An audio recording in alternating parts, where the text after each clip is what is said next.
Story time audio ബുക്സിലേക്ക് എല്ലാവർക്കും സ്വാഗതം. അനുരാധ എഴുതിയ നോവൽ സ്വയം, അധ്യായം 10. ടാക്സിക്ക് വേഗത പോരെന്ന് തോന്നി. ഉത്കണ്ഠ കൊണ്ട് വീർപ്പുമുട്ടുന്ന നിമിഷങ്ങൾ. ഓഫീസിൽ വെച്ചാണ് ഉമയ്ക്ക് ഫോൺ കോൾ കിട്ടിയത്. ലതയെ ഹോസ്പിറ്റലിൽ അഡ്മിറ്റ് ചെയ്തിരിക്കുന്നു. സീരിയസ് ആണ്. അടുത്ത 24 മണിക്കൂറിനുള്ളിൽ എന്തും സംഭവിക്കാമെന്നായിരുന്നു ഫോണിൽ കൂടി കിട്ടിയ വിവരം. എന്താണ് അസുഖം എന്ന് ചോദിച്ചപ്പോൾ ഛർദി എന്നായിരുന്നു മറുപടി. നിസ്സംഗത ധ്വനിക്കുന്ന ആ സ്വരം സുപരിചിതമായി തോന്നിയില്ല. ശിവേട്ടൻ്റെ ബന്ധുക്കൾ ആരോ ആവണം വിവരം അറിയിച്ചത്. ഏത് ഹോസ്പിറ്റലിലാണ് അഡ്മിറ്റ് ചെയ്തിരിക്കുന്നതെന്ന് മാത്രം പറഞ്ഞു. കൂടുതൽ എന്തെങ്കിലും അങ്ങോട്ട് ചോദിക്കാൻ തുടങ്ങും മുമ്പ് അയാൾ ധൃതിയിൽ ഫോൺ ഡിസ്കണക്ട് ചെയ്തു. ഓഫീസിലെ സഹപ്രവർത്തകരിൽ നിന്ന് കുറച്ച് രൂപ കടം വാങ്ങി ഒരു ടാക്സിയും പിടിച്ച് വീട്ടിലെത്തി. അച്ഛനെയും അമ്മയെയും കൂട്ടി ഉടനെ യാത്ര പുറപ്പെട്ടതാണ്.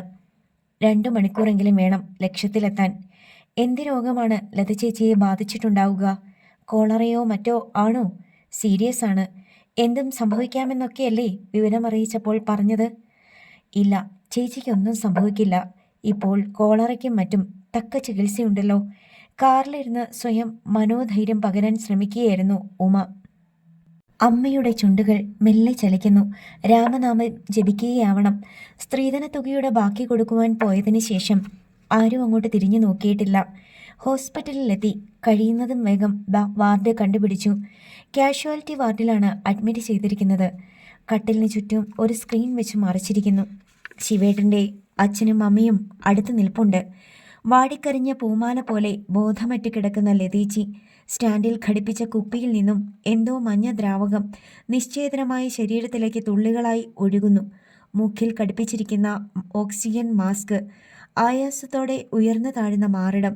അടഞ്ഞ കണ്ണുകളുടെ കോണിൽ കണ്ണീരിൻ്റെ നനവ്. ഈ വിധത്തിൽ തീർത്തും അവശയാകാൻ ഇത്ര പെട്ടെന്ന് എന്ത് സംഭവിച്ചു? 2ാം മുണ്ടിൻ്റെ തുമ്പ് ചുണ്ടിലമർത്തി വിതുമ്പലടക്കാൻ ശ്രമിക്കുന്ന അമ്മയുടെ പകച്ച നോട്ടം. കട്ടിലിൻ്റെ ഒരു ഭാഗത്ത് നിൽക്കുന്ന ശിവേട്ടൻ്റെ ബന്ധുക്കളുടെ മുഖങ്ങളിൽ മാറി മാറി സഞ്ചരിക്കുന്നു. അത് കണ്ടില്ലെന്ന് നടിക്കാൻ അവർ മനഃപൂർവ്വം ശ്രമിക്കുന്നത് പോലെ. ഉത്കണ്ഠയേക്കാൾ ജാള്യതയാണ് അവരുടെ മുഖത്ത്. ആരും ഒന്നും പറയാനുള്ള ഭാവമില്ലെന്ന് തീർച്ചയായപ്പോൾ ഉമ ചോദിച്ചു, ചേച്ചിക്ക് എന്താണ് അസുഖം? ഇന്നലെ ഒരുപാട് ഛർദ്ദിച്ചു, പിന്നെ ബോധവും അറിഞ്ഞു. ശിവേട്ടൻ്റെ അമ്മ പറഞ്ഞു. കൂടുതലൊന്നും പറയാനില്ലാത്ത പോലെ അവർ തിരിഞ്ഞ് ബാഗും കുടയും കയ്യിലെടുത്ത് പോകാനൊരുങ്ങി. ഇന്നലെ രാത്രിയിൽ വന്നതാ, വീട്ടിൽ പോയി അല്പം വിശ്രമിക്കട്ടെ, ശിവേട്ടൻ്റെ അച്ഛൻ പറഞ്ഞു. ഇറങ്ങും മുമ്പ് എല്ലാവരോടും എന്ന പോലെ ഒരു ഒഴുക്കൻ നിർദ്ദേശവും. ധാരാളം നേഴ്സുമാരുണ്ട് ഇവിടെ. എന്തെങ്കിലും ആവശ്യം വന്നാൽ അവരോട് പറഞ്ഞാൽ മതി. തങ്ങളുടെ ചുമതല അവസാനിച്ചതുപോലെ അവരുടനെ ഇറങ്ങി പോവുകയും ചെയ്തു. ചേച്ചിക്ക് ഇത്ര സീരിയസ് ആയി കിടക്കുമ്പോൾ ശിവേട്ടൻ എങ്ങോട്ട് പോയി? സുഖക്കേടിൻ്റെ വിവരം ചോദിച്ചപ്പോൾ ശിവേട്ടൻ്റെ ബന്ധുക്കൾ വാക്കുകൾക്ക് ഇത്ര പിശുക്ക് കാണിച്ചതെന്തിന്? അവരുടെ പെരുമാറ്റത്തിൽ എന്തോ അസ്വാഭാവികതയുടെ ചുവി അനുഭവപ്പെടുന്നില്ലേ? ആരോട് ചോദിച്ചാലാണ് സംഭവങ്ങളുടെ ചുരുളഴിയുക? നിമിഷങ്ങൾ എണ്ണിക്കൊണ്ട് ബെഡിനരികിൽ നിൽക്കുമ്പോൾ ഇഞ്ചക്ഷൻ എടുക്കാനുള്ള സിറിഞ്ചുമായി നേഴ്സ് കടന്നു വന്നു. ഇഞ്ചക്ഷനുള്ള മരുന്ന് വാങ്ങിവെക്കാൻ പറഞ്ഞിരുന്നു. ബെഡിനരികിലെ ഷെൽഫിലിരുന്ന മരുന്ന് ഉമ അവരുടെ കയ്യിലെടുത്തു കൊടുത്തു. ഒരു തവണ കൂടി ഉപയോഗിക്കാനുള്ള മരുന്നേ ബാക്കിയുള്ളൂ. രാത്രിയിലേക്കുള്ള മരുന്ന് വാങ്ങി വെച്ചേക്കണം കേട്ടോ. ഇങ്ങനെ പറഞ്ഞിട്ട് നേഴ്സ് പോയി. അവർ രോഗികളെ അറ്റൻഡ് ചെയ്ത് മടങ്ങി വരും വരെ ഉമ സ്റ്റാഫ് റൂമിൻ്റെ വാതിൽക്കൽ കാത്തു നിന്നു. സിസ്റ്റർ, 12ാം നമ്പർ ബെഡിൽ കിടക്കുന്ന സ്ത്രീ എൻ്റെ ചേച്ചിയാണ്. അവർക്ക് എന്താണ് അസുഖം? പ്രത്യേകിച്ച് അസുഖമൊന്നുമില്ല. പോയിസണിംഗ് ആണ്. പോയിസണിങ്ങോ? എങ്ങനെ? അത് തൻ്റെ ചേച്ചിക്കല്ലേ അറിയൂ. നേഴ്സിൻ്റെ മുഖത്ത് ആർദ്രത. ചേച്ചിക്കിപ്പോൾ എങ്ങനെയുണ്ട് സിസ്റ്റർ? ഒന്നും പറയാറായിട്ടില്ല. കൂടുതൽ വിവരം അറിയണമെങ്കിൽ ഡോക്ടർ വരുമ്പോൾ ചോദിച്ചാൽ മതി. ഒരു നിമിഷം കഴിഞ്ഞ് നേഴ്സ് ചോദിച്ചു, നിങ്ങൾ വരുന്നതിന് മുമ്പ് അവരുടെ അടുത്ത് നിന്നിരുന്നത് ആരായിരുന്നു? ചേച്ചിയുടെ ഭർത്താവിൻ്റെ അച്ഛനും അമ്മയും. എന്നിട്ട് അവരൊന്നും പറഞ്ഞില്ലേ? രാത്രി മുഴുവൻ ഛർദിയായിരുന്നു എന്ന് മാത്രം പറഞ്ഞു. അവരിവിടെ പറഞ്ഞത് മരുന്നെന്തോ മാറ്റിക്കഴിച്ചു എന്നാണല്ലോ. ഏതായാലും ഞാൻ പറഞ്ഞത് മനസ്സിലിരുന്നാൽ മതി കേട്ടോ. ഉമ തിരിഞ്ഞു നടക്കും മുമ്പ് നേഴ്സ് പ്രത്യേകം ഓർമ്മിപ്പിച്ചു. ഉമ ബെഡിനരികിലേക്ക് തന്നെ മടങ്ങി. മനസ്സിലൊരു കൊടുങ്കാറ്റിൻ്റെ കെട്ടഴിയുകയായിരുന്നു. ശിവേട്ടൻ്റെ ബന്ധുക്കളുടെ പെരുമാറ്റത്തിലെ നിഗൂഢതയുടെ കാരണം ഇപ്പോൾ വ്യക്തമായിരിക്കുന്നു. മരുന്ന് മാറിക്കഴിച്ചതൊന്നുമാകില്ല. മനഃപൂർവ്വം എടുത്ത് കഴിച്ചതാകണം. ആത്മഹത്യക്കുള്ള ശ്രമം. എല്ലാം ഊഹിക്കാൻ കഴിയുന്നുണ്ട്. നടന്നതിങ്ങനെയാവണം. സന്ധ്യയ്ക്ക് മൂക്കറ്റം കുടിച്ച് വീട്ടിൽ വന്ന് കയറുന്ന ശിവേട്ടൻ, പിന്നെ അങ്ങോട്ട് അരങ്ങേറുന്ന ഭീകരവും ഭീഭത്സവുമായ രംഗങ്ങൾ. അവസാനം മനം മടുത്ത് എല്ലാം അവസാനിപ്പിക്കാൻ തീരുമാനിക്കുന്ന ചേച്ചി. ഏതായാലും തൽക്കാലം അച്ഛനും അമ്മയും ഇതൊന്നും അറിയേണ്ട. ആദ്യം ലത ചേച്ചിയുടെ അസുഖം ഭേദമാകട്ടെ, എന്നിട്ട് വേണം ചേച്ചിയുടെ കാര്യത്തിൽ ഗൗരവമായ ചില തീരുമാനങ്ങൾ എടുക്കാൻ. ഇനിയും വൈകിയാൽ പശ്ചാത്തപിക്കേണ്ടി വരും. ചേച്ചിയെ നഷ്ടപ്പെട്ടെന്നും വരും. ആ നരകത്തിലേക്ക് ചേച്ചി ഇനി വിട്ടയക്കുന്ന പ്രശ്നമില്ല.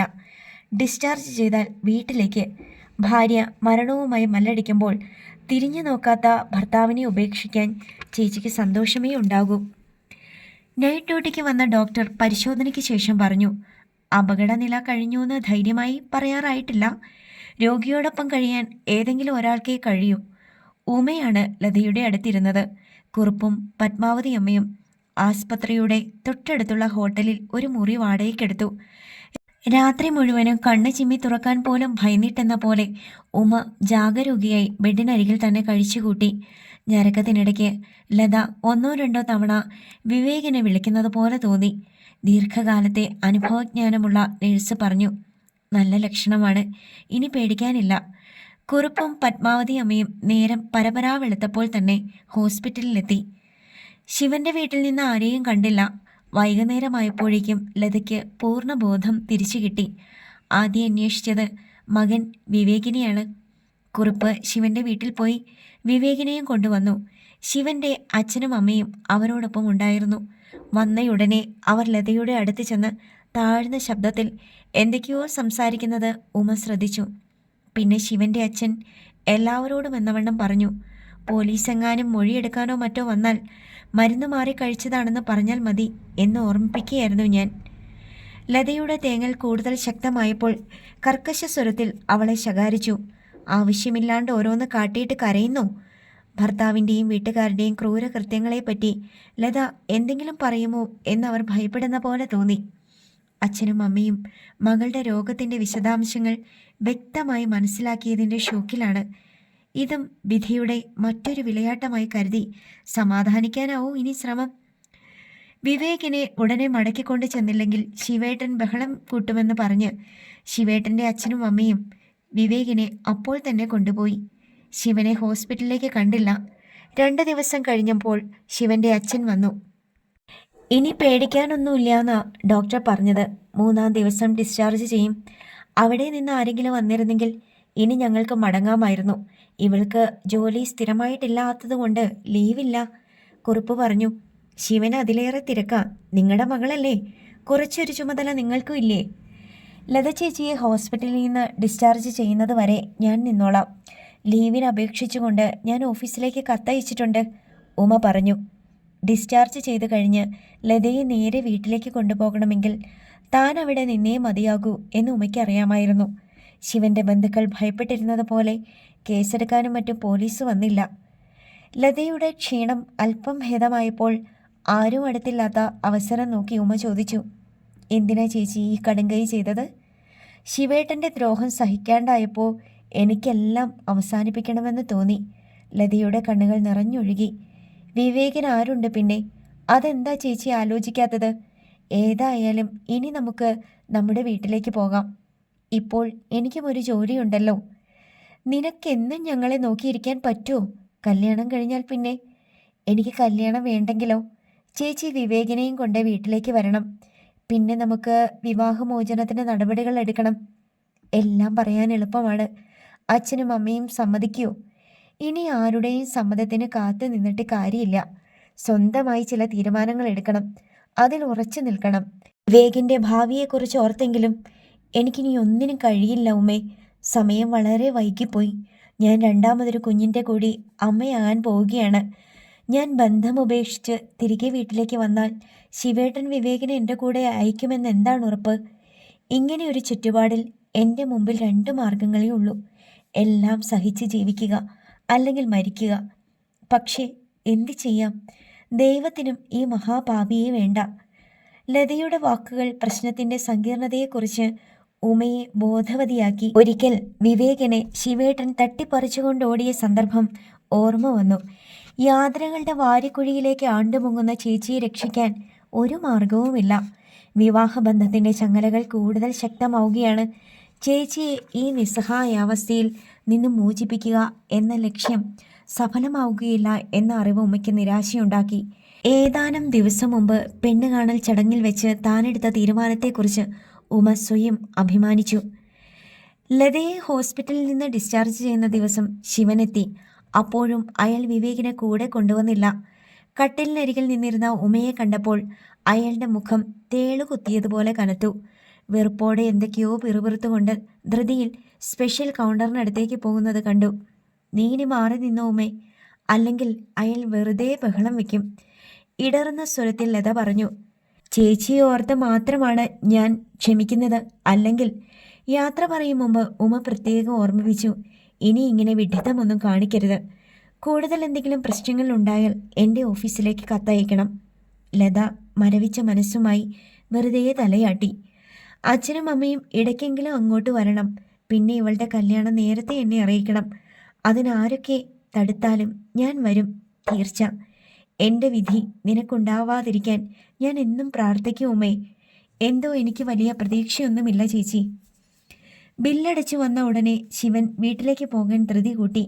ഒരു ജീവശവം പോലെ ഭർത്താവിൻ്റെ പിറകെ ചേച്ചി നടന്നകലുന്നത് കണ്ടപ്പോൾ കടുത്ത നഷ്ടബോധം തോന്നി ഉമ്മയ്ക്ക്. അപ്പോൾ തന്നെ കുറുപ്പും പത്മാവതി അമ്മയും ഉമയും കൂടി വീട്ടിലേക്ക് മടങ്ങി.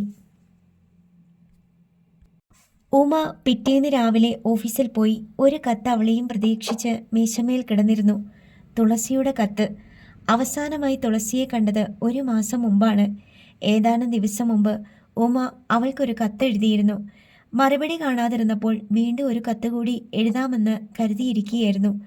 അപ്പോഴാണ് ലതയുടെ രോഗവിവരമറിഞ്ഞ് പോകേണ്ടി വന്നത്. ഉമ ആകാംക്ഷയോടെ കത്ത് വായിക്കാൻ തുടങ്ങി. കത്തിലെ വരികളിലൂടെ കണ്ണുകൾ സഞ്ചരിക്കവേ ഉമ അത്ഭുതം കൊണ്ട് അന്തം വിട്ടുപോയി. അധ്യായം 11. തുളസിയുടെ കത്തിലെ വിശേഷങ്ങൾ ഉമയെ ആശ്ചര്യാധീനയാക്കി. കത്ത് തുളസിയുടേതാണോ എന്ന് പോലും ഒരു നിമിഷത്തേക്ക് സംശയിച്ചു പോയി. ഒരിക്കൽ കൂടി കത്ത് തിരിച്ചും മറിച്ചു നോക്കി. കൈയക്ഷരം തുളസിയുടേത് തന്നെ. വിശ്വസിക്കാനാകുന്നില്ല. തുളസി ഒരു പ്രേമബന്ധത്തിൽ കുടുങ്ങിയിരിക്കുകയാണെന്ന്. അതെങ്ങനെ സംഭവിച്ചു? പുരുഷവർഗത്തെ ആകമാനം ചൂഷകരെന്നും വഞ്ചകരെന്നും തള്ളിപ്പറഞ്ഞവൾ, ജീവിതത്തിൽ ഒരിക്കലും വിവാഹിതയാകില്ലെന്ന് ദൃഢപ്രതിജ്ഞയെടുത്തവൾ, അവൾക്കിത്ര പെട്ടെന്ന് ഇങ്ങനെയൊരു മാറ്റം? അവൾ ജോലി ചെയ്യുന്ന ബാങ്കിലെ മാനേജരാണ്. പേര് ജയറാം. അയാളെ ഒന്ന് നേരിൽ കാണാൻ ആഗ്രഹം തോന്നി. തുളസിയുടെ മനം കവർന്ന ചെറുപ്പക്കാരൻ സാധാരണക്കാരനാകാൻ വഴിയില്ലല്ലോ. കത്തിൽ അവൾ പലതവണ ഓർമ്മിപ്പിച്ചിരിക്കുന്നു. നീ ഉടനെ വരണം. എനിക്ക് നിന്നോട് ഒരുപാട് കാര്യങ്ങൾ സംസാരിക്കാനുണ്ട്. പിന്നെ നീ എനിക്കൊരു സഹായം കൂടി ചെയ്തു തരണം. എൻ്റെ കഴിഞ്ഞ കാലങ്ങളെക്കുറിച്ച് നീ വേണം ജയറാമിനോട് സംസാരിക്കാൻ. എനിക്കതിനുള്ള ധൈര്യമില്ല. എല്ലാം നീ വന്നിട്ടാകാമെന്ന് വിചാരിച്ച് കാത്തിരിക്കുകയാണ്. നീ സ്നേഹിക്കുന്ന ആളെ, നിന്നെ സ്നേഹിക്കുന്ന ആളെ നീ ഇത്ര ഭയപ്പെടുന്നത് എന്തിനാണ് തുളസി? സ്വയം ചോദിച്ചുപോയി. എല്ലാം തുളസിയെ നേരിൽ കാണുമ്പോഴറിയാം. കത്തിൽ മറ്റൊരു വാർത്ത കൂടി അവൾ എഴുതി അറിയിച്ചിരിക്കുന്നു. വിശ്വനാഥൻ അവളെ കാണാൻ ചെന്നിരുന്നത്രേ. തന്നെ വിഡ്ഢിയാക്കാൻ അവൾ കെട്ടിച്ചമച്ച കഥയായിരിക്കുമോ? ആദ്യം അങ്ങനെയും സംശയിക്കാതിരുന്നില്ല. എന്നാൽ തുടർന്നുള്ള വരികൾ വായിച്ചപ്പോൾ സംഭവം യാഥാർത്ഥ്യമാണെന്ന് ബോധ്യമായി. ഇനി ഞാനൊരു മഹാസംഭവം നിന്നെ അറിയിച്ചു കൊള്ളട്ടെ. വിശ്വനാഥൻ എന്നെ കാണാൻ വന്നിരുന്നു. ഹോ, എനിക്ക് അയാളെ കണ്ടിട്ട് ആദ്യം മനസ്സിലായില്ല കേട്ടോ. മൂപ്പരിപ്പോൾ ശരിക്കും ഒരു ജെന്റിൽമാൻ ആയിട്ടുണ്ട്. സോറി എൻ്റെ പെണ്ണെ, നീ മുഖം വീർപ്പിക്കുകയൊന്നും വേണ്ട. അയാൾ പണ്ട് ഒരു ജെന്റിൽമാൻ ആയിരുന്നല്ലോ എന്നാവും നീ വിചാരിക്കുന്നത് അല്ലേ? സമ്മതിച്ചിരിക്കുന്നു. ഇനി കാര്യത്തിലേക്ക് കടക്കട്ടെ. വിശ്വനാഥൻ എന്നെ കാണാൻ വന്നത് എന്തിനാണെന്നറിയണ്ടേ? എന്തിനാണ്? അതെനിക്കും തുടക്കത്തിൽ പിടികിട്ടിയില്ലെന്നതാണ് സത്യം. പുള്ളിയും അതെന്നോട് പറഞ്ഞില്ല. പിന്നെ എന്തൊക്കെയോ പറഞ്ഞു. വീണെടുത്ത് കിടന്നുരുളുന്ന പോലെ. ടൂറ് വന്നതാണിവിടെ. തുളസി ഇവിടെ ഉണ്ടെന്നറിഞ്ഞപ്പോൾ ഒന്ന് കാണാമെന്ന് കരുതി എന്നൊക്കെ. വെറും പുളുവാണെന്നറിയാമെങ്കിലും ഞാനും അതൊക്കെ ചുമ്മാതെ മുളിക്കിട്ടു. നീ തന്നെ പറയേ, വെറുതെ എന്നെ കാണാൻ വന്നയാൾ എൻ്റെ സുഖവിവരങ്ങൾ അന്വേഷിക്കുന്നതിന് പകരം ഇടയ്ക്കിടെ നിന്നെക്കുറിച്ച് സംസാരിച്ചത് എന്തിനാണ്? ഷീസ് റിയലി സ്മാർട്ട് എന്ന് 100 വട്ടമെങ്കിലും പറഞ്ഞതെന്തിനാണ്? യാത്രക്കിടയിൽ നിന്നെ യാദൃശ്ചികമായി കണ്ടുമുട്ടിയതും ബസ്സിലെ അന്നുണ്ടായ സംഭവവും മറ്റും വിവരിക്കുമ്പോൾ വിശ്വനാഥൻ്റെ മുഖത്തെ ആരാധനാഭാവം ഒന്ന് കാണേണ്ടത് തന്നെയായിരുന്നു. നിന്നെ വീണ്ടും കാണാൻ ആഗ്രഹമുണ്ടെന്നും പറഞ്ഞു. നിന്റെ ഓഫീസ് അഡ്രസ്സും വാങ്ങിയിട്ടുണ്ട്. പണ്ട് കോളേജിൽ വെച്ച് വിശ്വനാഥൻ സ്ത്രീധനം വാങ്ങുമോ ഇല്ലയോ എന്ന കാര്യത്തിൽ നമ്മൾ തമ്മിൽ ബെറ്റുവെച്ചത് ഓർമ്മയുണ്ടോ? നിന്റെ പ്രവചനമാണ് ശരിയാകാൻ പോകുന്നതെന്ന് എൻ്റെ മനസ്സ് പറയുന്നു. വിശ്വനാഥൻ സ്ത്രീധനം വാങ്ങാതെ ഒരു മിടുക്കി പെണ്ണിനെ വിവാഹം ചെയ്യും. ആരെയാണെന്ന് നീ ഇവിടെ വരുമ്പോൾ നേരിട്ട് പറയാം. എഴുത്തിൻ്റെ അവസാനത്തിൽ ഉടനെ അവിടെ വരെ ചെല്ലണമെന്ന് ഒരിക്കൽ കൂടി അപേക്ഷിച്ചിരിക്കുന്നു. അടുത്ത ഞായറാഴ്ച ഉമ തുളസിയെ കാണാൻ പുറപ്പെട്ടു. വിവരം നേരത്തെ അറിയിച്ചിരുന്നതുകൊണ്ട് തുളസി ബസ് സ്റ്റോപ്പിൽ വന്ന് കാത്തു നിന്നു. ഓട്ടോറിക്ഷ വിളിക്കാൻ തുടങ്ങുമ്പോൾ ഉമയെ അവൾ തടഞ്ഞു. നിനക്ക് യാത്രാക്ഷീണമില്ലെങ്കിൽ നമുക്ക് നടന്നു പോകാം ഉമേ. എനിക്ക് നിന്നോട് കുറച്ച് സംസാരിക്കാനുണ്ട്. അവളുടെ വൈവശ്യമാർന്ന മുഖം ശ്രദ്ധിച്ചപ്പോൾ ഉമയ്ക്ക് അത്ഭുതം തോന്നി. ആഹ്ലാദത്തിന് പകരം നിന്റെ മുഖത്ത് വേവലാതിയാണല്ലോ. നീ എന്തിനാണിങ്ങനെ വറീഡാകുന്നത്? ഞാൻ വല്ലാത്തൊരു ധർമ്മസങ്കടത്തിലാണുമേ. എൻ്റെ കഴിഞ്ഞ കാലത്തെക്കുറിച്ച് ജയറാം സാർ അറിഞ്ഞാൽ? രണ്ടുപേരും കടുത്ത പ്രേമത്തിലാണെന്നാണ് കത്ത് വായിച്ചപ്പോൾ തോന്നിയത്. ഇത്രയ്ക്കടുത്തിട്ടും സ്വന്തം ജീവിതാനുഭവങ്ങളെക്കുറിച്ച് അവർ തമ്മിലൊന്നും സംസാരിച്ചില്ലെന്നോ? ഇത്രയ്ക്ക് ധൈര്യമില്ലാതായിപ്പോയല്ലോ തുളസി നിനക്ക്. മനസ്സിലോർത്തു. എല്ലാം തുറന്നു പറയാനുള്ള ധൈര്യം എനിക്കുണ്ടായില്ല ഉമേ. എന്തോ സങ്കോചം. നെടുവീർപ്പയച്ചുകൊണ്ട് തുളസി തുടർന്നു. അതോ എല്ലാം നഷ്ടപ്പെടുന്ന ഭയമാണോ? എന്തോ എനിക്ക് തന്നെ അറിയില്ല. അതൊക്കെ നിന്റെ വെറും സംശയങ്ങളാണ്. നിന്നെ ആത്മാർത്ഥമായി ഇഷ്ടപ്പെടുന്ന ഒരാൾക്ക് നീ ജീവിതത്തിലെ പ്രതിസന്ധികളെ ധൈര്യത്തോടെ നേരിട്ടുവല്ലോ എന്ന ചാരിതാർത്ഥ്യമാണ് ഉണ്ടാവുക. അവളുടെ കലങ്ങിയ കണ്ണുകൾ ശ്രദ്ധിച്ചുകൊണ്ട് ഉമ അവൾക്ക് ആത്മവിശ്വാസം പകരാൻ ശ്രമിച്ചു. ഇനിയും സമയം വൈകിയിട്ടില്ല. നീ വിഷമിക്കാതിരിക്കെ. എല്ലാം നമുക്ക് ശരിയാക്കാമെന്നേ. തുളസിയുടെ ചുണ്ടിൽ വിളർത്തൊരു പുഞ്ചിരി വിടർന്നെങ്കിലും അത് ഉള്ളിൽ തട്ടിയുള്ളതായിരുന്നില്ലെന്ന് വ്യക്തമായിരുന്നു. ഉച്ചയ്ക്ക് ഉമയും തുളസിയും ഹോട്ടൽ ലോബിയിലെത്തിയപ്പോൾ നേരത്തെ ചട്ടം കിട്ടിയതനുസരിച്ച് ബാങ്ക് മാനേജർ ജയറാം അവരെയും പ്രതീക്ഷിച്ചിരിക്കുന്നുണ്ടായിരുന്നു. ഒറ്റ നോട്ടത്തിൽ തന്നെ ഉമയ്ക്ക് തോന്നി. സുമുഖൻ, കുലീനത തുളുമ്പുന്ന പെരുമാറ്റം തുളസിക്ക് നല്ല പോലെ ഇണങ്ങും. നേരത്തെ പരിചയമുള്ള ഒരാളോടെന്ന പോലെയാണ് അയാൾ ഉമയോട് പെരുമാറിയത്.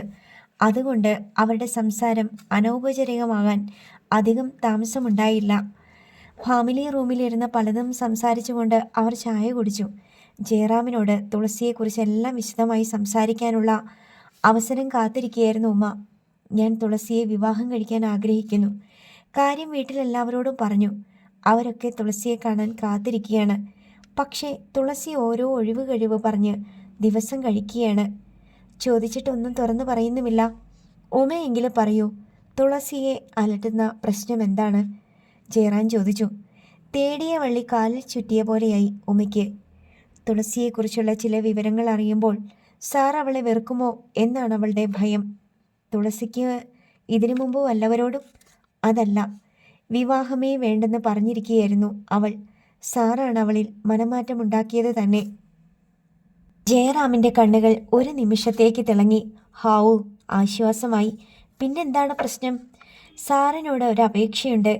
എനിക്ക് പറയാനുള്ളത് മുഴുവൻ സാർ ക്ഷമയോടെ കേൾക്കണം, സമചിത്തതയോടെ. ശരി. അവർക്കിടയിൽ ഏതാനും നിമിഷത്തേക്ക് അസുഖകരമായ നിശബ്ദത പടർന്നു. ബാങ്കിൽ ജോലിയിൽ പ്രവേശിക്കും മുമ്പ് തുളസി കുറച്ചു കാലം ഒരു ഹോട്ടലിൽ നൃത്തം ചെയ്യാൻ പോയിരുന്നു. സാവധാനം ഉമ്മ പറഞ്ഞു. ഓ തുളസി, ഉമ്മ പറയുന്നത് വാസ്തവമാണോ? തുളസി കുറ്റമേറ്റു പറയുന്ന ദൈന്യതയോടെ മൂളി.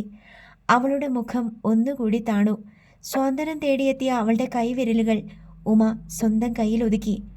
അതിന് ഇത്രമാത്രം ലജ്ജിക്കാൻ എന്തിരിക്കുന്നു? ചില ഹോട്ടലുകളിൽ പ്രദർശിപ്പിക്കാറുള്ള ക്യാബറയൊന്നുമല്ലല്ലോ. തുളസിയുടെ മുഖം കൂടുതൽ വിവരണമായി. വീണ്ടും അവർക്കിടയിൽ നിശബ്ദത. എന്താ തുളസിയൊന്നും മിണ്ടാത്തത്? ജയറാമിൻ്റെ സ്വരത്തിൽ ഗൗരവം. കണ്ണുകളുടെ അഗാധതയിൽ മഞ്ഞു പടരാൻ തുടങ്ങിയിരിക്കുന്നു. കുറേ നേരത്തേക്ക് ആരും ഒന്നും മിണ്ടിയില്ല. നിമിഷങ്ങൾക്ക് ശേഷം എന്തോ മായ്ച്ചു കളയാനെന്ന പോലെ കൈലേസ് കൊണ്ട് മുഖം അമർത്തി തുടച്ചുകൊണ്ട് ജയറാം ചിലമ്പിച്ച സ്വരത്തിൽ പറഞ്ഞു. C, the problem is, I mean my parents. എൻ്റെ അച്ഛനമ്മമാർ ഓർത്തഡോക്സ് ആണ്. My family. അല്ലെങ്കിൽ വേണ്ട, നമുക്കതൊക്കെ വേറൊരിക്കൽ സംസാരിക്കാം. തുളസി പ്രതീക്ഷയോടെ കാത്തിരിക്കുകയായിരുന്നു.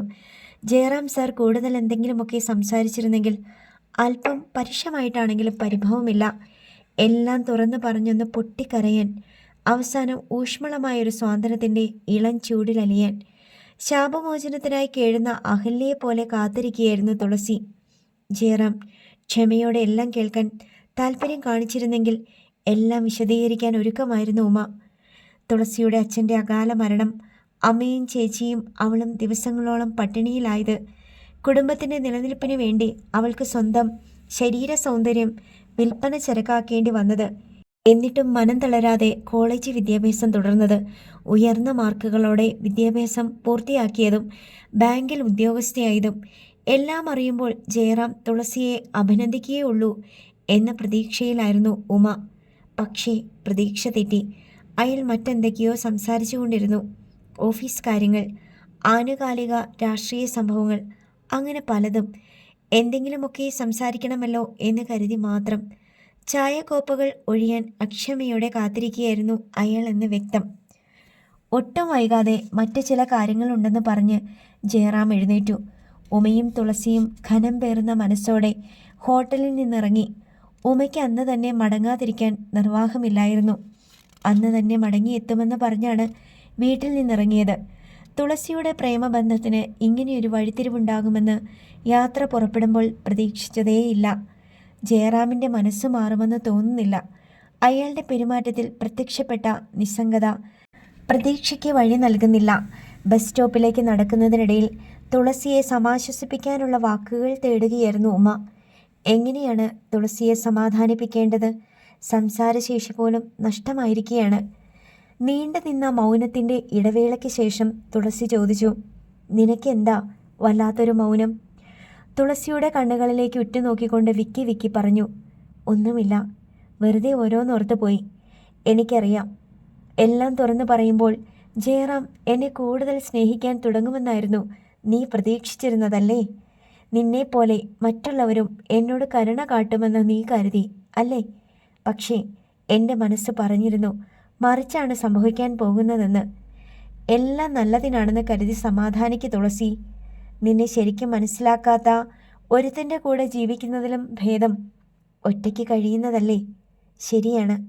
ജയറാം സാറിൻ്റെ യാഥാസ്ഥിതിക കുടുംബത്തിന് ചേർന്ന ഒരു വധുവാകാൻ എനിക്കൊരിക്കലും കഴിയുമായിരുന്നില്ല.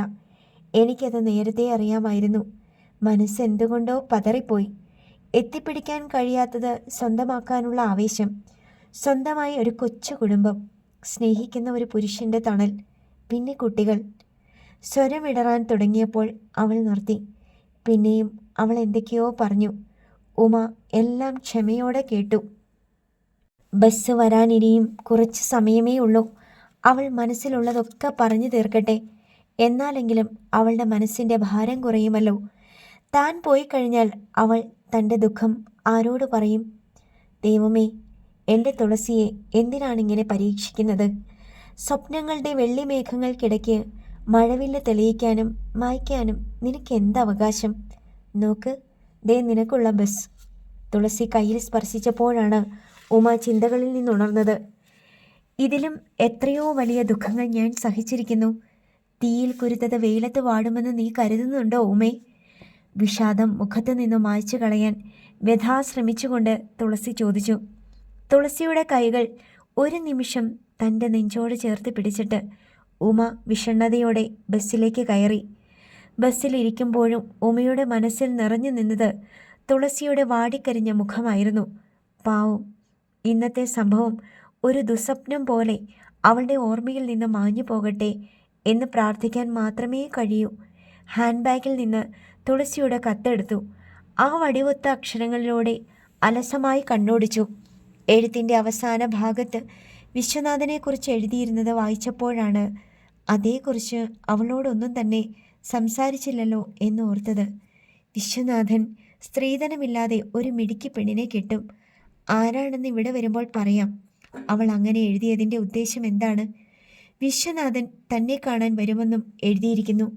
എന്തിനാവാം വിശ്വനാഥൻ തന്നെ കാണാൻ വരുന്നത്? വിശ്വനാഥനുമായി വീണ്ടും ഒരു സമാഗമത്തിന് തൻ്റെ മനസ്സും കൊതിക്കുകയാണല്ലോ. അന്നൊരിക്കൽ സംഭവിച്ചതുപോലെ യാത്രക്കാർക്കിടയിൽ നിന്ന് ആ മുഖം പെട്ടെന്ന് പ്രത്യക്ഷപ്പെട്ടിരുന്നെങ്കിൽ. ഏതോ ദിവാസ്വപ്നങ്ങളിൽ അലിയുകയായിരുന്നു ഉമ. അധ്യായം 12. ദിവസങ്ങൾ കടന്നുപോയി. തുളസിയെക്കുറിച്ച് ഓർമ്മ വരുമ്പോഴൊക്കെ ഉമയുടെ മനസ്സ് നീറും. അവളുടെ അരികിൽ പറന്നെത്താൻ തോന്നും. ഓഫീസിൽ തിരക്കുള്ള സമയമായിരുന്നു. ലത ചേച്ചി ഹോസ്പിറ്റലിലായിരുന്നപ്പോൾ കുറേ ലീവെടുത്ത് കഴിഞ്ഞതാണ്. ഇനി ലീവ് കിട്ടുന്ന പ്രശ്നമില്ല. ജയറാമുമായി അലസിപ്പിരിഞ്ഞ സ്നേഹബന്ധം തുളസിയുടെ മനസ്സിൽ എത്രത്തോളം ക്ഷതമേൽപ്പിച്ചിരിക്കുമെന്ന ഉത്കണ്ഠ മനസ്സിനെ അലട്ടുമ്പോഴൊക്കെ അവൾക്ക് ആശ്വാസവാക്കുകൾ നിറഞ്ഞ കത്തുകൾ എഴുതും. ആഴ്ചയിൽ 2 കത്തുകളെങ്കിലും അയക്കും. കൃത്യമായി തുളസിയുടെ മറുപടിയും വരും. തുളസിയുടെ കത്തുകൾക്ക് വലിയ ലാഘവത്വം കൈവന്നു തുടങ്ങിയപ്പോൾ ഉമയ്ക്ക് ആശ്വാസമായി. മോഹഭംഗത്തിൻ്റെ നീർക്കയത്തിൽ നിന്നും അവൾ ഉദ്ദേശിച്ചിരുന്നതിലും വേഗത്തിൽ കരകയറിയല്ലോ എന്ന ചിന്ത ആശ്വാസം പകർന്നു. തുളസിയുടെ കത്തിലെല്ലാം വിശ്വനാഥൻ കാണാൻ വന്നുവോ എന്ന് എഴുതി ചോദിച്ചിട്ടുണ്ടാകും. വിശ്വനാഥൻ വീട്ടിലെങ്ങാൻ വന്നാൽ അച്ഛനമ്മമാരോട് താൻ എന്ത് വിശദീകരണം നൽകുമെന്ന ചിന്താക്കുഴപ്പത്തിലായിരുന്നു ഉമ. പെണ്ണ് കാണാൻ വന്ന ചെറുപ്പക്കാരൻ്റെ വീട്ടുകാരെ വിരട്ടി ഓടിച്ചുവെന്ന ആരോപണം ഇപ്പോഴേ ഉണ്ട്. ഇനി മറ്റൊരു ചെറുപ്പക്കാരൻ തന്നെ അന്വേഷിച്ച് വീട്ടിൽ വരികയും കൂടി ചെയ്താലത്തെ കഥ ആലോചിക്കാൻ കൂടി വയ്യ. എങ്കിലും ഒന്ന് കാണാൻ, ആ ചിരിക്കുന്ന കണ്ണുകളെ നോക്കി നിന്ന് സ്വയം മറക്കാൻ. തൻ്റെ ചിന്തകൾ ഒരു കടിഞ്ഞാണില്ലാതെ പായുകയാണല്ലോ. ചേച്ചിയുടെ വിവാഹ ജീവിതത്തിലെ ദുരനുഭവങ്ങൾ കണ്ടു വളർന്ന തനിക്ക് വിവാഹത്തോട് വൈമുഖ്യമായിരുന്നു. പക്ഷേ ഇപ്പോൾ തുളസിയുടെ വാക്കുകൾ കാതിൽ മുഴങ്ങുന്നു. സ്നേഹിക്കുന്ന പുരുഷൻ്റെ സാമീപ്യം, കുട്ടികൾ, തങ്ങളുടേതായൊരു ചെറിയ ലോകം. ഇതൊക്കെ തൻ്റെയും സ്വപ്നമാവുകയാണോ?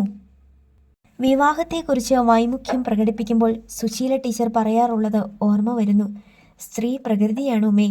പൂക്കാനും തളർക്കാനും ഉള്ള മോഹം ഏത് സ്ത്രീയുടെയും മനസ്സിലുണ്ട്. നീ എത്ര തടഞ്ഞാലും അതെപ്പോഴെങ്കിലും നിന്നെ കീഴടക്കുക തന്നെ ചെയ്യും. ടീച്ചർ പറഞ്ഞത് എത്ര സത്യമാണ്. തൻ്റെ ഹൃദയവും ചില സ്വപ്നങ്ങളെ താലോലിക്കാൻ തുടങ്ങിയിരിക്കുന്നു. ദിവസങ്ങൾ പിന്നെയും കടന്നു പോയപ്പോൾ ഉമ വല്ലാത്തൊരു മാനസിക പിരിമുറുക്കത്തിലായി. ചിലപ്പോൾ മനസ്സ് മധുര സ്വപ്നങ്ങളുടെ മായാലോകത്തിൽ അകപ്പെട്ടു പോകും. മറ്റു ചിലപ്പോൾ അതേ മനസ്സ് തന്നെ സ്വയം അറിയാതെ ഹൃദയത്തിൽ വിടരുന്ന ആശാപുഷ്പങ്ങളെ വേദനയോടെ പറിച്ചെറിയുകയുമാവും. നീ എന്താ ഉമേ എപ്പോഴും ഇങ്ങനെ ഒറ്റയ്ക്കിരുന്ന് ആലോചിക്കുന്നത്? നളിനി ഏട്ടത്തി ഒരിക്കൽ ചോദിച്ചു. ജാളിത്തോടെയെങ്കിലും ഒന്ന് പുഞ്ചിരിക്കാൻ പണിപ്പെട്ടുകൊണ്ട് ഉമ പറഞ്ഞു. ഒന്നുമില്ല. നളിനി ഏട്ടത്തി ഒന്ന് ഇരുത്തി മൂളി. എന്താ നളിനി ഏട്ടത്തി മൂളുന്നേ? അല്ല, കല്യാണം വേണ്ട, സന്യസിക്കാൻ പോവാന്നൊക്കെ പറഞ്ഞിട്ട് ഇപ്പോൾ ആലോചനയൊന്നും ഒത്തുവരാത്തതിൻ്റെ മൗഢ്യല്ലേ? ഏറെ നേരമായോ ഇവിടെ ഇരിക്കാൻ തുടങ്ങിയിട്ട്? മുഖത്ത് വിഷാദത്തിൻ്റെ കാർമേഘങ്ങളുണ്ടോ? ശരിയല്ലേ? എന്തോ വിഷമമില്ലേ മനസ്സിന്? നളിനിയേട്ടത്തി വിട്ടുതരാനുള്ള ഭാവമില്ല. ഇല്ല, ഇല്ലേ ഇല്ല. തിരിഞ്ഞു നടന്നുകൊണ്ട് പറഞ്ഞു. പിറകിൽ നളിനിയേട്ടത്തിയുടെ മണികിലുക്കം പോലെയുള്ള ചിരി. ഒരു ദിവസം ഉച്ചസമയം ഉമസാറിനെ കാണാൻ ആരോ വന്നിരിക്കുന്നു. ഓഫീസിലെ പ്യൂൺ അരികിൽ വന്ന് അറിയിച്ചു. ഓഫീസിൽ തന്നെ അന്വേഷിച്ച് ആരും ഇതുവരെ വന്നിട്ടില്ല. ഒരുപക്ഷേ ലത ചേച്ചിക്ക് എന്തെങ്കിലും. 2ാമത്തെ പ്രസവം അടുത്ത് വരികയാണ്. ആരാ? പരിഭ്രമത്തോടെ തിരക്കി. പേര് വിശ്വനാഥൻ എന്നാ പറഞ്ഞത്. റിസപ്ഷനിൽ ഇരിക്കുകയാണ്. വിശ്വനാഥനോ? പെട്ടെന്ന് പറഞ്ഞുപോയി. എന്താ, അങ്ങനെ ഒരാളെ പരിചയമില്ലെന്നുണ്ടോ? എന്നാൽ ഉമസാർ ഇവിടെ ഇല്ലെന്ന് പറഞ്ഞേക്കട്ടെ. വേണ്ട, ഇരിക്കാൻ പറയൂ. ഞാൻ ഇതാ വരുന്നു. ശരി. പ്യൂൺ മടങ്ങിപ്പോയി. സീറ്റിൽ നിന്ന് എഴുന്നേറ്റ് സാരി തുമ്പുകൊണ്ട് മുഖമൊന്ന് അമർത്തി തുടച്ചിട്ട് റിസപ്ഷനിലേക്ക് നടന്നു. സോഫയുടെ ഒരറ്റത്ത് പുറത്തെ പുൽത്തകിടിയിലേക്ക് അലസമായി കണ്ണയച്ചുകൊണ്ട് കാത്തിരിക്കുകയാണ് വിശ്വനാഥൻ. കാൽപ്പെരുമാറ്റം കേട്ട് തിരിഞ്ഞു നോക്കിയത് മുഖത്തേക്ക് തന്നെ. കണ്ണുകൾ പെട്ടെന്ന് പിൻവലിച്ചു ഉമ. എങ്കിലും മനസ്സിൽ നിർവൃതി, ആഹ്ലാദം. വിശ്വനാഥൻ്റെ മുഖത്തും സന്തോഷത്തിൻ്റെ തിളക്കമുണ്ട്. എന്താ, സുഖമല്ലേ? വിശ്വനാഥൻ്റെ മുഖത്ത് സൗഹൃദം നിറഞ്ഞ ചിരി. അതെ. ഉമ അടുത്തുള്ള സോഫയിലിരുന്നു. ഞാൻ കുറച്ച് ദിവസം മുമ്പ് തുളസിയെ കണ്ടിരുന്നു. തുളസിയാണ് ഉമയുടെ ഓഫീസ് അഡ്രസ്സ് തന്നത്. ഉവ്, അവൾ പറഞ്ഞിരുന്നു. ഞാനിപ്പോൾ വന്നത് എന്തിനാണെന്ന് ഉമയ്ക്കറിയോ? കണ്ണിൽ പുഞ്ചിരിയും മനസ്സിൽ ആകാംക്ഷയുമായി നിൽക്കുമ്പോൾ വിശ്വനാഥൻ്റെ ചോദ്യം. എനിക്കൊരു കാര്യം അറിയണമായിരുന്നു. ഞാൻ ഇഷ്ടപ്പെടുന്ന പെൺകുട്ടിക്ക് എന്നെ ഇഷ്ടമാണോ എന്ന്. ഒരു മുഖവരിയുമില്ലാതെ ഉമയുടെ മുഖത്തേക്ക് നോക്കിക്കൊണ്ട് വിശ്വനാഥൻ തുടർന്നു. എന്താ ഒന്നും മിണ്ടാത്തത്? ആ പെൺകുട്ടി ആരെന്നറിയണ്ടേ? ആ, ചോദിച്ചില്ലെങ്കിലും ഞാൻ പറഞ്ഞേക്കാം. അത് ഉമ തന്നെയാണ്. ഇനി പറയൂ, തൻ്റെ അഭിപ്രായം എന്താണ്? ഒരു വിടർന്ന പുഞ്ചിരിയിൽ മറുപടി ഒതുക്കുമ്പോൾ മനസ്സ് മന്ത്രിച്ചു. നീ ആഗ്രഹിച്ചിരുന്ന ആൾ നിന്നെ തേടി എത്തിയിരിക്കുന്നു. നിന്റെ സ്വപ്നങ്ങൾ യാഥാർത്ഥ്യമാകാൻ പോകുന്നു. എന്താ ഒന്നും മിണ്ടാത്തത്? ഒന്നും പറഞ്ഞില്ലെങ്കിലും ഞാൻ മനസ്സിലാക്കുന്നു. ഉമയ്ക്ക് എന്നോട് വിരോധമൊന്നുമില്ലെന്ന്. ശരിയല്ലേ? അപ്പോൾ എനിക്ക് ധൈര്യമായി മുന്നോട്ട് പോകാമല്ലോ. പോകാമെന്ന് ഉമ പ്രസന്ന ഭാവത്തോടെ തലയാട്ടി. അടുത്തതായി ഞാൻ എന്താണ് ചെയ്യേണ്ടത്? വീട്ടുകാരെ. ശരി, ആ വഴിക്ക് തന്നെ നീങ്ങാം. ഒരു വിവാഹ ബ്രോക്കർ എൻ്റെ വിവാഹാലോചനയുമായി ഉമയുടെ അച്ഛനെ സമീപിക്കുന്നു. ജാതകവും ഫോട്ടോയും കൈമാറുന്നു. ഞാൻ എൻ്റെ അച്ഛനമ്മമാരോടൊപ്പം ഉമയെ ആദ്യമായി കാണുന്നത് പോലെ പെണ്ണ് കാണുന്നു. ഒരു ശുഭമുഹൂർത്തത്തിൽ നമ്മൾ ഭാര്യ ഭർത്താക്കന്മാരാകുന്നു. സമ്മതം? സമ്മതം. മനസ്സിൽ നിറഞ്ഞു കവിയുന്ന സന്തോഷം ഒരു ചെറു പുഞ്ചിരിയിൽ ഒതുക്കി ഉമ പറഞ്ഞു. ഓഫീസിലെ റിസപ്ഷനാണ്. കൂടുതൽ സംസാരിച്ച് നിന്നാൽ ആളുകൾ പലതും സംശയിച്ചേക്കും. ഇപ്പോൾ തന്നെ അതിലെ കടന്നുപോയ ചിലരെങ്കിലും തുറച്ചു നോക്കുന്നത് കണ്ടു. ഞാൻ പോകട്ടെ. ഉടനെ ഒരു ഫയൽ MD സാറിന് കൊടുത്തയക്കാനുണ്ട്. വാച്ചിൽ നോക്കിക്കൊണ്ട് ഉമ പറഞ്ഞു. ഡ്യൂട്ടിയിലാണല്ലേ? ഞാനത് മറന്നു. വിശ്വനാഥൻ എഴുന്നേറ്റു. മറുപടി എന്തായിരിക്കും എന്ന സംശയമായിരുന്നു വരുമ്പോൾ. ഇപ്പോൾ സമാധാനമായി. ഞാൻ ഇറങ്ങുന്നു. എല്ലാം നമ്മളിപ്പോൾ പ്ലാനിട്ടതുപോലെ തന്നെ. യാത്ര പറയുമ്പോൾ വിശ്വനാഥൻ ഓർമ്മിപ്പിച്ചു. വിശ്വനാഥൻ ഗേറ്റ് കടന്ന് അപ്രത്യക്ഷനാകുന്നത് വരെ ഉമ ശിലാപ്രതിമ പോലെ അവിടെ തന്നെ നിന്നുപോയി. നടന്നതൊക്കെ സ്വപ്നമല്ലെന്ന് വിശ്വസിക്കാൻ പോലും പ്രയാസം തോന്നി. ഓഫീസ് വിട്ട് വൈകുന്നേരം വീട്ടിലെത്തിയപ്പോൾ ക്ഷേത്രത്തിൽ പോകണമെന്ന് തോന്നി. തൻ്റെ അഭീഷ്ടങ്ങൾ സഫലമാക്കി തന്ന ദൈവത്തിനോട് നന്ദി പറയണം. ആ സന്നിധിയിൽ നമസ്കരിക്കണം. അമ്പലത്തിലേക്ക് കൂട്ടുവരാൻ വിളിച്ചപ്പോൾ അമ്മ ചോദിച്ചു, എന്തു പറ്റി നിനക്കിന്ന് പതിവില്ലാത്തൊരു ഭക്തി? ഒന്നുമില്ല. ഉമയും അമ്മയും കൂടെ അമ്പലത്തിൽ പോകാൻ ഇറങ്ങുമ്പോൾ നളിനി ഏട്ടത്തിയുടെ പരിഹാസം. ദൈവത്തിൻ്റെ കയ്യിൽ നേരിട്ടൊരു അപേക്ഷ കൊടുക്കാമെന്ന് കരുതിയിട്ടുണ്ടാവുമല്ലേ ഉമ്മേ? അപേക്ഷ കൊടുക്കും മുമ്പ് തന്നെ ദൈവം തന്നിൽ കനിഞ്ഞിരിക്കുന്നല്ലോ എന്ന് മനസ്സ് മന്ത്രിച്ചു. ശ്രീകോവിലിന് മുന്നിൽ കുറേ നേരം കൈകൂപ്പി നിന്നു. എല്ലാം ശുഭമായി തീരാൻ ആത്മാർത്ഥമായി പ്രാർത്ഥിച്ചു. മടങ്ങുമ്പോൾ അമ്മ എന്തൊക്കെയോ പറയുന്നുണ്ടായിരുന്നു. പലചരക്ക് സാധനങ്ങളുടെ വില കയറുന്നതിനെപ്പറ്റി, നിത്യചെലവിൻ്റെ വർധനവിനെപ്പറ്റി. അമ്മയുടെ സ്ഥിരം പല്ലവി. കേട്ടുമടുത്തതാണെങ്കിലും അമ്മ പറയുന്നത് അക്ഷരം പ്രതി ശരിയാണെന്നറിയാം. വരവിനേക്കാൾ അധികമാണ് ചെലവുകൾ.